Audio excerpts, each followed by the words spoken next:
New ইয়র্কে ইতিহাসে প্রথম কোনো মুসলিম মেয়র পেতে যাচ্ছে বিশ্বের সবচেয়ে প্রভাবশালী নগরগুলোর একটি নিউ ইয়র্ক সিটি। আসন্ন মেয়র নির্বাচনে আলোচনার কেন্দ্রবিন্দুতে উঠে এসেছেন এক ব্যতিক্রমী তরুণ। ৩৩ বছর বয়সী মুসলিম ও দক্ষিণ এশীয় বংশোদ্ভূত রাজনীতিক জোহরান মামদানি। তিনি নিউ ইয়র্ক স্টেট অ্যাসেম্বলির সদস্য এবং ডেমোক্রেটিক সোশ্যালিস্ট পার্টির একজন জনপ্রিয় নেতা। কুইন্স এলাকায় তার জনপ্রিয়তা আগে থেকেই দৃশ্যমান থাকলেও এবার তিনি সরাসরি লড়ছেন নিউ ইয়র্ক শহরের শীর্ষ পদ মেয়রের জন্য। নির্বাচিত হলে তিনিই হবেন শহরের ইতিহাসে প্রথম মুসলিম মেয়র। জোহরান মামদানি একজন অভিবাসী পরিবারের সন্তান। তার জন্ম উগান্ডায়, তবে তিনি ভারতীয় বংশোদ্ভূত এবং বর্তমানে নিউ ইয়র্কেই বসবাস করেন। তার মা বিখ্যাত ভারতীয় চলচ্চিত্র নির্মাতা মীরা নায়ার এবং বাবা উগান্ডার বংশোদ্ভূত মুসলিম। ছোটবেলা থেকে নিউ ইয়র্কে বেড়ে ওঠা মামদানি ২০২০ সালের রাজনীতিতে পা রাখেন এবং খুব অল্প সময়েই একটি শক্তিশালী পরিচিতি গড়ে তোলেন। তার রাজনীতির কেন্দ্রবিন্দুতে রয়েছে সমাজতান্ত্রিক মূল্যবোধ।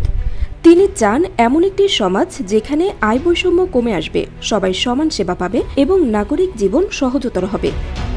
মেয়র প্রার্থী হিসেবে তার প্রতিশ্রুতিগুলোর মধ্যে রয়েছে নগর জুড়ে বিনামূল্যে বাস সার্ভিস চালু করা, কম আয়ের পরিবারের জন্য শিশু যত্ন সুবিধা নিশ্চিত করা, বাসা ভাড়া নিয়ন্ত্রণ ও স্থগিত রাখা এবং উচ্চ আয়ের ব্যক্তিদের উপর বাড়তি কর আরোপ করা। তরুণ ভোটারদের মধ্যে তার এসব চিন্তাধারা বেশ সাড়া ফেলেছে। এমনকি কংগ্রেসের প্রগতিশীল সদস্য আলেকজান্দ্রিয়া ওকাসিও-কর্তেজ তার প্রচারণায় সমর্থন দিয়েছেন, যা মামদানিকে অনেকটা এগিয়ে রাখছে। তবে জোহরান মামদানির জন্য সব পথ মসৃণ নয়। ইসরায়েল ফিলিস্তিন ইস্যুতে তার স্পষ্ট অবস্থান এবং ফিলিস্তিনপন্থী বক্তব্য কিছু মধ্যপন্থী ইহুদি ভোটারদের বিরূপ করে তুলতে পারে বলে রাজনৈতিক বিশ্লেষকরা মনে করছেন। তা সত্ত্বেও হাজারো স্বেচ্ছাসেবী এবং সংগঠনের সমর্থনে তিনি এগিয়ে চলেছেন সাহসের সঙ্গে।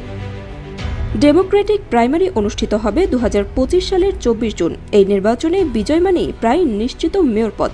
প্রশ্ন একটাই, নিউ ইয়র্ক কি এবার তার শাসনভার একজন মুসলিম তরুণ নেতার হাতে তুলে দিতে চলেছে? মামদানি যদি নির্বাচনে জয়লাভ করেন তবে এটি হবে শুধু নিউ ইয়র্ক নয়, বরং পুরো যুক্তরাষ্ট্রের রাজনীতিতে এক যুগান্তকারী ঘটনা।